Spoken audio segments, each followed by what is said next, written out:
بسم اللہ الرحمن الرحیم۔ شروع اللہ کے نام سے جو سب پر مہربان ہے، بہت مہربان ہے۔ یاسین، حکمت بھرے قرآن کی قسم، تم یقیناً پیغمبروں میں سے ہو، بالکل سیدھے راستے پر۔ یہ قرآن اس ذات کی طرف سے اتارا جا رہا ہے جس کا اقتدار بھی کامل ہے، جس کی رحمت بھی کامل، تاکہ تم ان لوگوں کو خبردار کرو جن کے باپ دادوں کو پہلے خبردار نہیں کیا گیا تھا، اس لیے وہ غفلت میں پڑے ہوئے ہیں۔ حقیقت یہ ہے کہ ان میں سے اکثر لوگوں کے بارے میں بات پوری ہو چکی ہے، اس لیے وہ ایمان نہیں لاتے۔ ہم نے ان کے گلوں میں توق ڈال رکھی ہیں جو ٹھوڑیوں تک پہنچے ہوئے ہیں، اور اس وجہ سے ان کے سر اوپر کو اٹھے رہ گئے ہیں، اور ہم نے ایک آڑ ان کے آگے کھڑی کر دی ہے اور ایک آڑ ان کے پیچھے کھڑی کر دی ہے، اور اس طرح انہیں ہر طرف سے ڈھانپ لیا ہے، جس کے نتیجے میں انہیں کچھ سجھائی نہیں دیتا۔ اور ان کے لیے دونوں باتیں برابر ہیں، چاہے تم انہیں خبردار کرو یا خبردار نہ کرو، وہ ایمان نہیں لائیں گے۔ تم تو صرف ایسے شخص کو خبردار کر سکتے ہو جو نصیحت پر چلے اور خدائے رحمان کو دیکھے بغیر اس سے ڈرے۔ چنانچہ اس شخص کو تم مغفرت اور باعزت اجر کی خوشخبری سنا دو۔ یقیناً ہم ہی مردوں کو زندہ کریں گے، اور جو کچھ عمل انہوں نے آگے بھیجے ہیں ہم ان کو بھی لکھتے جاتے ہیں، اور ان کے کاموں پہ جو اثرات ہیں ان کو بھی۔ اور ہم نے ایک واضح کتاب میں ہر چیز کا پورا احاطہ کر رکھا ہے۔ اور اے پیغمبر صلی اللہ علیہ وسلم، تم ان کے سامنے ایک بستی والوں کی مثال پیش کرو جب ان کے پاس رسول آئے تھے۔ جب ہم نے ان کے پاس شروع میں 2 رسول بھیجے تو انہوں نے دونوں کو جھٹلا دیا، پھر ہم نے ایک تیسرے کے ذریعے ان کی تائید کی، اور ان سب نے کہا کہ یقین جانو ہمیں تمہارے پاس رسول بنا کر بھیجا گیا ہے۔ انہوں نے کہا تمہاری حقیقت اس کے سوا کچھ بھی نہیں کہ تم ہم جیسے ہی آدمی ہو، اور خدائے رحمان نے کوئی چیز نازل نہیں کی ہے اور تم سراسر جھوٹ بول رہے ہو۔ ان رسولوں نے کہا ہمارا پروردگار خوب جانتا ہے کہ ہمیں واقعی تمہارے پاس رسول بنا کر بھیجا گیا ہے، اور ہماری ذمہ داری اس سے زیادہ نہیں ہے کہ صاف صاف پیغام پہنچا دیں۔ بستی والوں نے کہا ہم نے تو تمہارے اندر نحوست محسوس کی ہے، یقین جانو اگر تم باز نہ آئے تو ہم تم پر پتھر برسائیں گے، اور ہمارے ہاتھوں تمہیں بڑی دردناک سزا ملے گی۔ رسولوں نے کہا تمہاری نحوست خود تمہارے ساتھ لگی ہوئی ہے، کیا یہ باتیں اس لیے کر رہے ہو کہ تمہیں نصیحت کی بات پہنچائی گئی ہے؟ اصل بات یہ ہے کہ تم خود حد سے گزرے ہوئے لوگ ہو۔ اور شہر کے پرلے علاقے سے ایک شخص دوڑتا ہوا آیا، اس نے کہا اے میری قوم کے لوگوں، ان رسولوں کا کہنا مان لو،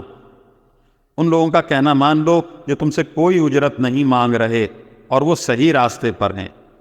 اور بھلا میں اس ذات کی عبادت کیوں نہ کروں جس نے مجھے پیدا کیا ہے، اور اسی کی طرف تم سب کو واپس بھیجا جائے گا۔ بھلا کیا اسے چھوڑ کر میں ایسوں کو معبود مانوں کہ خدائے رحمان مجھے کوئی نقصان پہنچانے کا ارادہ کر لے تو ان کی سفارش میرے کسی کام نہ آئے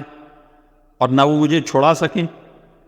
اگر میں ایسا کروں گا تو یقیناً میں کھلی گمراہی میں مبتلا ہو جاؤں گا۔ میں تو تمہارے پروردگار پر ایمان لا چکا، اب تم بھی میری بات سن لو۔ آخر کار بستی والوں نے اس کو قتل کر دیا، اور اللہ تعالیٰ کی طرف سے اس سے کہا گیا کہ جنت میں داخل ہو جاؤ۔ اس نے جنت کی نعمتیں دیکھ کر کہا کہ کاش میری قوم کو معلوم ہو جائے کہ میرے پروردگار نے کس طرح میری بخشش کی ہے اور مجھے باعزت لوگوں میں شامل کیا ہے۔ اور اس شخص کے بعد ہم نے اس کی قوم پر آسمان سے کوئی لشکر نہیں اتارا، اور نہ ہمیں اتارنے کی ضرورت تھی، وہ تو بس ایک ہی چنگھاڑ تھی جس سے وہ ایک دم بجھ کر رہ گئے۔ افسوس ہے ایسے بندوں کے حال پر، ان کے پاس کوئی رسول ایسا نہیں آیا جس کا وہ مذاق نہ اڑاتے رہے ہوں۔ کیا انہوں نے نہیں دیکھا کہ ان سے پہلے ہم کتنی قوموں کو اس طرح ہلاک کر چکے ہیں کہ وہ ان کے پاس لوٹ کر نہیں آتے۔ اور یہ جتنے لوگ ہیں ان سبھی کو اکٹھا کر کے ہمارے سامنے حاضر کیا جائے گا، اور ان کے لیے ایک نشانی وہ زمین ہے جو مردہ پڑی ہوئی تھی، ہم نے اسے زندگی عطا کی اور اس سے غلہ نکالا جس کی خوراک یہ کھاتے ہیں، اور ہم نے اس زمین میں کھجوروں اور انگوروں کے باغ پیدا کیے اور ایسا انتظام کیا کہ اس میں سے پانی کے چشمے پھوٹ نکلے تاکہ یہ اس کی پیداوار میں سے کھائیں، حالانکہ اس کو ان کے ہاتھوں نے نہیں بنایا تھا۔ کیا پھر بھی یہ شکر ادا نہیں کریں گے؟ پاک ہے وہ ذات جس نے ہر چیز کے جوڑے جوڑے پیدا کیے ہیں، اس پیداوار کے بھی جو زمین اگاتی ہے، اور خود ان انسانوں کے بھی اور ان چیزوں کے بھی جنہیں یہ لوگ ابھی جانتے تک نہیں ہیں۔ اور ان کے لیے ایک اور نشانی رات ہے، ہم اس پر سے دن کا چھلکا اتار لیتے ہیں تو وہ یکایک اندھیرے میں رہ جاتے ہیں، اور سورج اپنے ٹھکانے کی طرف چلا جا رہا ہے۔ یہ سب اس ذات کا مقرر کیا ہوا انتظام ہے جس کا اقتدار بھی کامل ہے، جس کا علم بھی کامل۔ اور چاند ہے کہ ہم نے اس کی منزلیں ناپ تول کر مقرر کر دی ہیں، یہاں تک کہ وہ جب ان منزلوں کے دورے سے لوٹ کر آتا ہے تو کھجور کی پرانی ٹہنی کی طرح پتلا ہو کر رہ جاتا ہے۔ نہ تو سورج کی یہ مجال ہے کہ وہ چاند کو جا پکڑے، اور نہ رات دن سے آگے نکل سکتی ہے، اور یہ سب اپنے اپنے مدار میں تیر رہے ہیں۔ اور ان کے لیے ایک اور نشانی یہ ہے کہ ہم نے ان کی اولاد کو بھری ہوئی کشتی میں سوار کیا، اور ہم نے ان کے لیے اسی جیسی اور چیزیں بھی پیدا کی جن پر یہ سواری کرتے ہیں، اور اگر ہم چاہیں تو انہیں غرق کر ڈالیں، جس کے بعد نہ تو کوئی ان کی فریاد کو پہنچے اور نہ ان کی جان بچائی جا سکے۔ لیکن یہ سب ہماری طرف سے ایک رحمت ہے اور ایک معین وقت تک زندگی کا مزہ اٹھانے کا موقع ہے جو انہیں دیا جا رہا ہے۔ اور جب ان سے کہا جاتا ہے کہ بچو اس عذاب سے جو تمہارے سامنے ہے اور جو تمہارے مرنے کے بعد آئے گا تاکہ تم پر رحم کیا جائے، تو وہ ذرا کان نہیں دھرتے، اور ان کے پروردگار کی نشانیوں میں سے کوئی نشانی ایسی نہیں آتی جس سے وہ منہ نہ موڑ لیتے ہوں۔ اور جب ان سے کہا جاتا ہے کہ اللہ نے تمہیں جو رزق دیا ہے اس میں سے غریبوں پر بھی خرچ کرو، تو یہ کافر لوگ مسلمانوں سے کہتے ہیں کیا ہم ان لوگوں کو کھانا کھلائیں جنہیں اگر اللہ چاہتا تو خود کھلا دیتا؟ مسلمانوں، تمہاری حقیقت اس کے سوا کچھ بھی نہیں کہ تم کھلی گمراہی میں پڑے ہوئے ہو۔ اور کہتے ہیں کہ یہ قیامت کا وعدہ کب پورا ہوگا؟ مسلمانوں بتاؤ اگر تم سچے ہو، دراصل یہ لوگ بس ایک چنگھاڑ کا انتظار کر رہے ہیں جو ان کی حجت بازی کے عین درمیان انہیں آ پکڑے گی، پھر نہ یہ کوئی وصیت کر سکیں گے اور نہ اپنے گھر والوں کے پاس لوٹ کر جا سکیں گے۔ اور سور پھونکا جائے گا تو یکایک یہ اپنی قبروں سے نکل کر اپنے پروردگار کی طرف تیزی سے روانہ ہو جائیں گے۔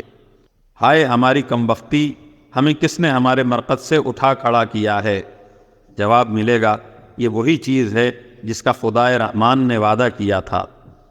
اور پیغمبروں نے سچی بات کہی تھی، اور کچھ نہیں بس ایک زور کی آواز ہوگی، جس کے بعد یہ سب کے سب ہمارے سامنے حاضر کر دیے جائیں گے۔ چنانچہ اس دن کسی شخص پر کوئی ظلم نہیں ہوگا اور تمہیں کسی اور چیز کا نہیں بلکہ انہی کاموں کا بدلہ ملے گا جو تم کیا کرتے تھے۔ جنت والے لوگ اس دن یقیناً اپنے مشغلے میں مگن ہوں گے،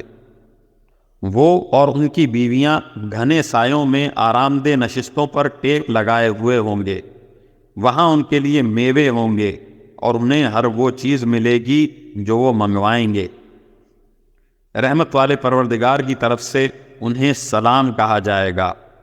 اور کافروں سے کہا جائے گا کہ اے مجرموں، آج تم مومنوں سے الگ ہو جاؤ۔ اے آدم کے بیٹو، کیا میں نے تمہیں یہ تاکید نہیں کر دی تھی کہ تم شیطان کی عبادت نہ کرنا، وہ تمہارا کھلا دشمن ہے، اور یہ کہ تم میری عبادت کرنا، یہی سیدھا راستہ ہے۔ اور حقیقت یہ ہے کہ شیطان نے تم میں سے ایک بڑی خلقت کو گمراہ کر ڈالا، تو کیا تم سمجھتے نہیں تھے؟ یہ ہے وہ جہنم جس سے تمہیں ڈرایا جاتا تھا، آج اس میں داخل ہو جاؤ کیونکہ تم کفر کیا کرتے تھے۔ آج کے دن ہم ان کے منہ پر مہر لگا دیں گے اور ان کے ہاتھ ہم سے بات کریں گے اور ان کے پاؤں گواہی دیں گے کہ وہ کیا کمائی کیا کرتے تھے، اور اگر ہم چاہیں تو یہیں دنیا میں ان کی آنکھیں ملیا میٹ کر دیں، پھر یہ راستے کی تلاش میں بھاگے پھریں لیکن انہیں کہاں کچھ سجھائی دے گا، اور اگر ہم چاہیں تو ان کی اپنی جگہ پر بیٹھے بیٹھے ان کی صورتیں اس طرح مست کر دیں کہ یہ نہ آگے بڑھ سکیں اور نہ پیچھے لوٹ سکیں، اور ہم جس شخص کو لمبی عمر دیتے ہیں اسے تخلیقی اعتبار سے الٹ ہی دیتے ہیں۔ کیا پھر بھی انہیں عقل نہیں آتی؟ اور ہم نے اپنے ان پیغمبروں کو نہ شاعری سکھائی ہے اور نہ وہ ان کے شایان شان ہے، یہ تو بس ایک نصیحت کی بات ہے، اور ایسا قرآن جو حقیقت کو کھول کھول کر بیان کرتا ہے تاکہ ہر اس شخص کو خبردار کرے جو زندہ ہو، اور تاکہ کفر کرنے والوں پر حجت پوری ہو جائے۔ اور کیا انہوں نے یہ نہیں دیکھا کہ ہم نے اپنے ہاتھوں کی بنائی ہوئی چیزوں میں سے ان کے لیے مویشی پیدا کیے اور یہ ان کے مالک بنے ہوئے ہیں، اور ہم نے ان مویشیوں کو ان کے قابو میں دے دیا ہے، چنانچہ ان میں سے کچھ وہ ہیں جو ان کی سواری بنے ہوئے ہیں اور کچھ وہ ہیں جنہیں یہ کھاتے ہیں، نیز ان کو ان مویشیوں سے اور بھی فوائد حاصل ہوتے ہیں اور پینے کی چیزیں ملتی ہیں، کیا پھر بھی یہ شکر نہیں بجا لائیں گے؟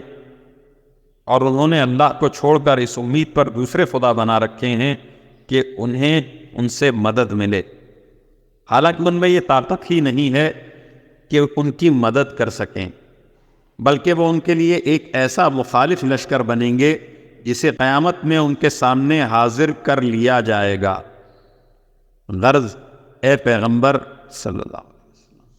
ان کی باتیں تمہیں رنجیدہ نہ کریں، یقین جانو ہمیں سب معلوم ہے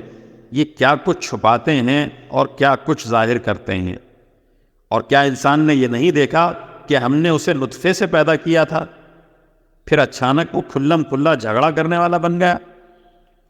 ہمارے بارے میں تو وہ باتیں بتاتا ہے اور خود اپنی پیدائش کو بھلا بیٹھا ہے، کہتا ہے کہ ان ہڈیوں کو کون زندہ کرے گا جب یہ گل چکی ہوں گی؟ کہہ دو کہ ان کو وہی زندہ کرے گا جس نے انہیں پہلی بار پیدا کیا تھا، اور وہ پیدا کرنے کا ہر کام جانتا ہے، وہی ہے جس نے تمہارے لیے سرسبز درخت سے آگ پیدا کر دی ہے، پھر تم ذرا سی دیر میں اس سے سلگانے کا کام لے لیتے ہو۔ بھلا جس ذات نے آسمانوں اور زمین کو پیدا کیا ہے، کیا وہ اس بات پر قادر نہیں ہے کہ ان جیسوں کو دوبارہ پیدا کر سکے؟ کیوں نہیں، جبکہ وہ سب کچھ پیدا کرنے کی پوری مہارت رکھتا ہے۔ اس کا معاملہ تو یہ ہے کہ جب وہ کسی چیز کا ارادہ کر لے تو صرف اتنا کہتا ہے کہ ہو جا، بس وہ ہو جاتی ہے۔ غرض پاک ہے وہ ذات جس کے ہاتھ میں ہر چیز کی حکومت ہے، اور اسی کی طرف تم سب کو آخرکار لے جایا جائے گا۔